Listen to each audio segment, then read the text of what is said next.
The island of Florianópolis in Brazil, also known as Magic Island, is a very special place indeed. It has been widely rumored to have been the place of many vortices, energetic centers, and strange phenomenon that could not be explained. One of the things that stood out to me was that there are 3 megalithic sites. The first is known as the Dragon Head.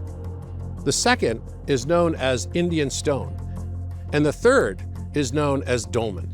And it sits high upon a mountaintop. The mountaintop looks down on a beautiful ocean vista.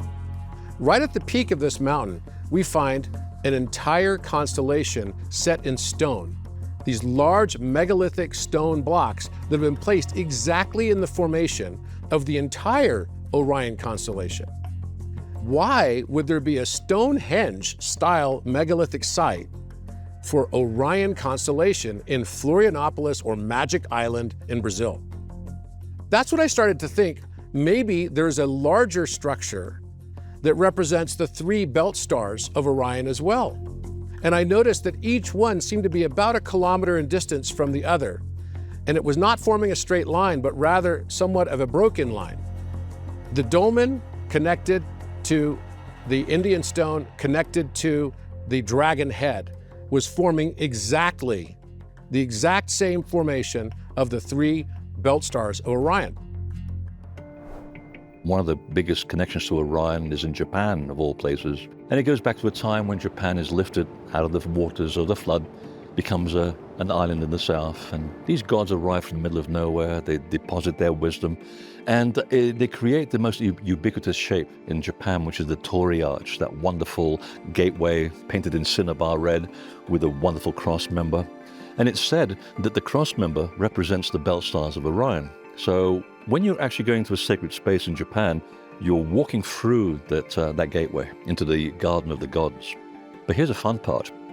The Japanese are very serious about that section where you and I walk through, because they said that that is the heart of the sky. That is meant to be the place from where civilization, knowledge, where the sages came from, and ostensibly at one point where humans also emerged from. And it turns out that the place where you and I walk through the arch happens to coincide with the nebula M42, which NASA now knows to be the most star-forming region in the whole of the galaxy. So they're saying essentially in this story that Orion is a point of creation. This is where everything comes from. Gods, knowledge, sages, all the accoutrements of civilization. The Egyptians saw Orion from a deeply spiritual perspective. They associated the constellation with resurrection, with life, with rebirth. The hieroglyphs in the temple walls and the texts take us beyond the verbal traditions, the oral traditions of our ancestors, and helping us to understand a deeper sense of our relationship to Orion.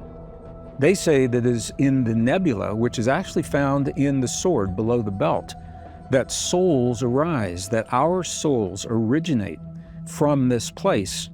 And this may give us an insight into why, almost universally, throughout our history, those who have come before us felt such a deep connection to this one particular star system above all others.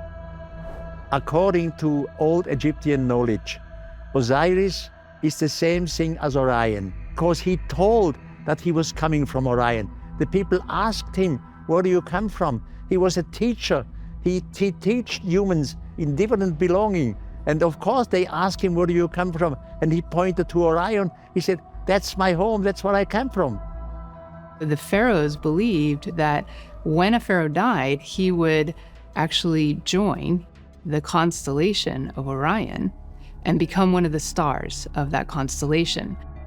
What's fascinating from an astronomical perspective about Orion is that there's the Orion Nebula contained within it, and the Orion Nebula is the most prolific generator of new star formation. So new stars are born within the Orion Nebula all the time.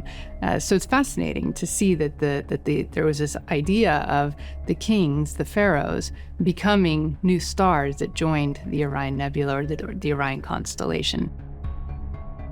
This Orion Nebula is exactly the same place that features in the Native American Path of Souls death journey. There, the souls of the deceased, but also those of the shaman, would make a leap of faith to the Orion Nebula, and this would allow them access onto the Milky Way